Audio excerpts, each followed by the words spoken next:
Goddard's 1941. Your faith is your fortune. In this chapter, Neville explores the biblical story in John 23, where the disciples fishing all night caught nothing. Jesus directs them to cast their nets on the right side, resulting in an overwhelming catch. Neville parallels this with the human struggle to realize desires through effort.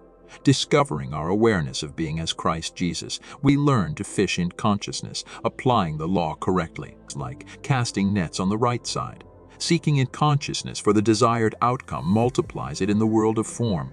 Embrace the deep waters of expanded consciousness to catch the big expressions of life.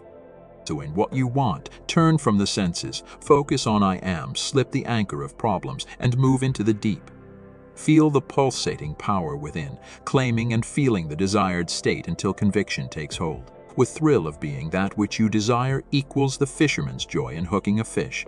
Now experience the play of the fish by returning to the senses, anticipating the embodiment of your desires. As you faithfully walk in this consciousness, you'll soon express and possess your conscious creations.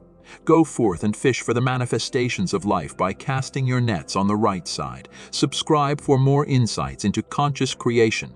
Let's begin. Chapter 23. Fishing. They went forth and entered into a ship, and that night they caught nothing. No, sirree, they tarry. And he said unto them, Cast the net on the right side of the ship, and ye shall find. They cast therefore, and now they were not able to draw it for the multitude of fishes. Noah 9:26. It is recorded that the disciples fished all night and caught nothing. Then Jesus appeared upon the scene and told them to cast their nets again, but this time to cast them on the right side. Peter obeyed the voice of Jesus and cast his nets once more into the waters, where but a moment before the water was completely empty of fish. The nets almost broke with the number of the resulting catch.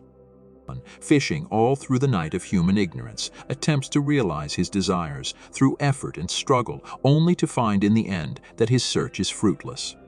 When man discovers his awareness of being to be Christ Jesus, he will obey its voice and let it direct his fishing. He will cast his hook on the right side. He will apply the law in the right manner and will seek in consciousness for the thing desired. Finding it there, he will know that it will be multiplied in the world of form. Those who have had the pleasure of fishing know what a thrill it is to feel the fish upon the hook. The bite of the fish is followed by the play of the fish. This play, in turn, is followed by the landing of the fish. Something similar takes place in the consciousness of man as he fishes for the manifestations of life. Fishermen know that if they wish to catch big fish, they must fish in deep waters. If you would catch a large measure of life, you must leave behind you the shallow waters with its many reefs and barriers and launch out into the deep blue waters where the big ones play. To catch the large manifestations of life, you must enter into deeper and freer states of consciousness. Only in these depths do the big expressions of life live. Here is a simple formula for successful fishing. First, decide what it is you want to express, or this is essential. You must definitely know what you want of life before you can fish for it. After your decision is made, turn from the world of sense, remove your attention from the problem and place it on just being by repeating quietly but with feeling, I, as your attention is removed from the world round about you and placed upon the I am so that you are lost in the feeling of simply being. You will find yourself slipping the anchor that tied you to the shallows of your problem, and effortlessly you will find yourself moving out into the deep.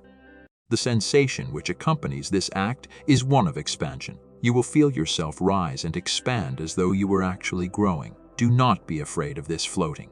Growing experience for you are not going to die to anything but your however, your limitations are going to die as you move away from them, for they live only in your consciousness. In this deep or expanded consciousness, you will feel yourself to be a mighty pulsating power, as deep and as rhythmical as the ocean. This expanded feeling is the signal that you are now in the deep blue waters where the big fish swim. Suppose the fish you decided to catch were health and freedom. You begin to fish in this formless pulsating depth of yourself for these qualities or states of consciousness by feeling I am healthy. I am free. You continue claiming and feeling yourself to be healthy and free until the conviction that you are so possesses you. As the conviction is born within you, so that all doubts pass away and you know and feel that you are free from the limitations of the past, you will know that you have hooked these fish. the joy which courses through your entire being on feeling that you are that which you desired to be, is equal to the thrill of the fisherman as he hooks his fish. Now comes the play of the fish. This is accomplished by returning to the world of the senses. As you open your eyes on the world round about you, the conviction and the consciousness that you are healthy and free should be so established within you that your whole being thrills in anticipation. Then, as you walk through the necessary interval of time that it will take the things felt to embody themselves, you will feel a secret thrill in knowing that in a little while that which no man sees, but that which you feel and know that you are, will be landed. In a moment when you think not, while you faithfully walk in this consciousness, you will begin to express and possess that which you are conscious of being and possessing, experiencing with the fisherman the joy of landing the big one. Now, go and fish for the manifestations of life by casting your nets in the right side. In today's next chapter, be ears that hear from Neville Goddard's Your Faith is Your Fortune, 1941. Neville urges us to embrace the profound teachings of Luke 9:40. Let these sayings sink down into your ears, for the Son of Man shall be delivered into the hands of men. He emphasizes the danger of worldly reasoning, tearing apart our desires after conception. Neville reminds us that our awareness is the Almighty, capable of effortlessly manifesting our desires despite external judgments and agreements. To command our desires, we must assume the consciousness of the things desired and feel their naturalness within. Subscribe for more insights into mastering the power of consciousness.